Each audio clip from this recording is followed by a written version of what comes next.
ఈ వీడియోలో నేను మీకు టమాటా నిల్వ పచ్చడి ఎలా పెట్టుకోవాలో చూపిస్తాను. ఇప్పుడు సీజన్లో టమాటాలు చాలా తక్కువ రేటు ఉంటాయి కదా, కాబట్టి ఇప్పుడు అందరు తెచ్చుకొని పెట్టుకోవచ్చు. ముందుగా మనము ఈ పచ్చడికి ఏం చేయాలో చెప్తాను. ముందుగా మనం టమాటాలని కడిగి తుడిచి ఇలా పక్కన పెట్టుకోవాలి. తుడిచిన టమాటాలని ఇలా చిన్న చిన్న పీసెస్గా కట్ చేసుకొని ఆయిల్ ఏం పోయకుండా ఇలా ప్యాన్లో వేసుకొని ఉడికించాలి. ఇప్పుడు స్టవ్ ఆన్ చేసుకున్న తర్వాత చింతపండు వేసుకోవాలి. పచ్చడిలోకి మనము ఇలా కొత్త చింతపండునే వేసుకోవాలి. ఇలా గింజలు ఏమన్నా ఉంటే తీసేసి ఇప్పుడు దీంట్లో యాడ్ చేసుకోవాలి. టమాటాతో పాటు చింతపండు కూడా ఉడకాలి. నెక్స్ట్ మనం ఒక ప్యాన్ పెట్టుకొని కొన్ని మెంతులు, కొంచెం జీలకర్ర, కొన్ని ఆవాలు వేసి బాగా వేయించుకోవాలి. ఇలా కొంచెం వేగిన తర్వాత ఇది అంతా మిక్సీ పట్టుకొని ఈ పౌడర్ మనం పచ్చళ్ళలోకి వేసుకోవాలి. ఇలా వేయించి పెట్టుకున్న ఆవాలు, జీలకర్ర, మెంతులు మిక్సీ పట్టుకోవాలి. ఇలా కొన్ని ఎల్లిపాయ పొట్టు తీసుకొని ఇవి కూడా మిక్సీ పట్టుకోవాలి.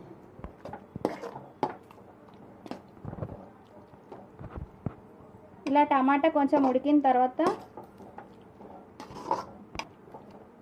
ఇలా మొత్తం వాటర్ పోయిన తర్వాత ఇప్పుడు ఈ టమాటాని కూడా మనం మిక్సీ పట్టుకోవాలి.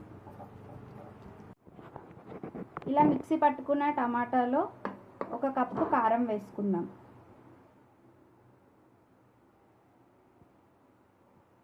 కారం ఎక్కువ తినే వాళ్ళైతే ఇంకొంచెం వేసుకోవచ్చు.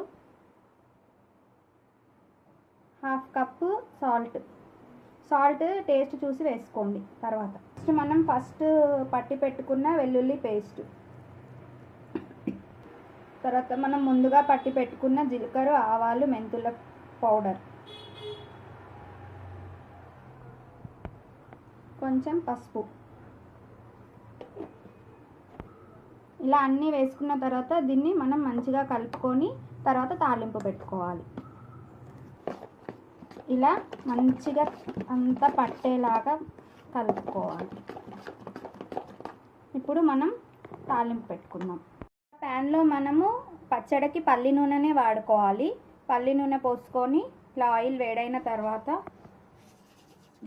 జీలకర్ర, ఆవాలు వేసుకోవాలి. కొన్ని ఎల్లిపాయలు, ఎండుమిర్చి వేసుకోవాలి.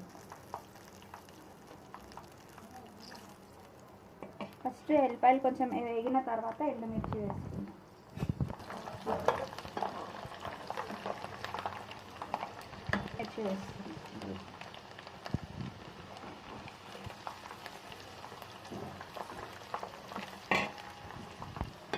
ఇలా ఎండుమిర్చి కూడా వేసుకొని వేయించుకోవాలి.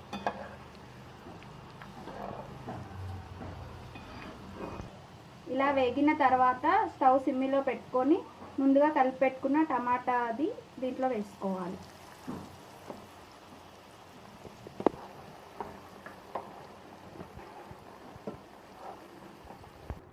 ఇలా మీడియం ఫ్లేమ్లో పెట్టుకొని టమాటా ఉన్న వాటర్ అంతా పోయే వరకు వేయించుకోవాలి. ఇలా పచ్చళ్ళలో ఆయిల్ ఎక్కువగానే పోసుకోవాలి. పచ్చళ్ళలో ఆయిల్ ఎక్కువగా ఉంటేనే టేస్ట్గా ఉంటుంది. ఈ ఆయిల్ ఎక్కువ ఉందంటే ఏమీ టెన్షన్ పడవద్దు. మనము ఈ వాటర్ అంతా పోయి మళ్ళీ ఆయిల్ పైకి వస్తుంది, అప్పుడు స్టవ్ ఆఫ్ చేసుకోవాలి.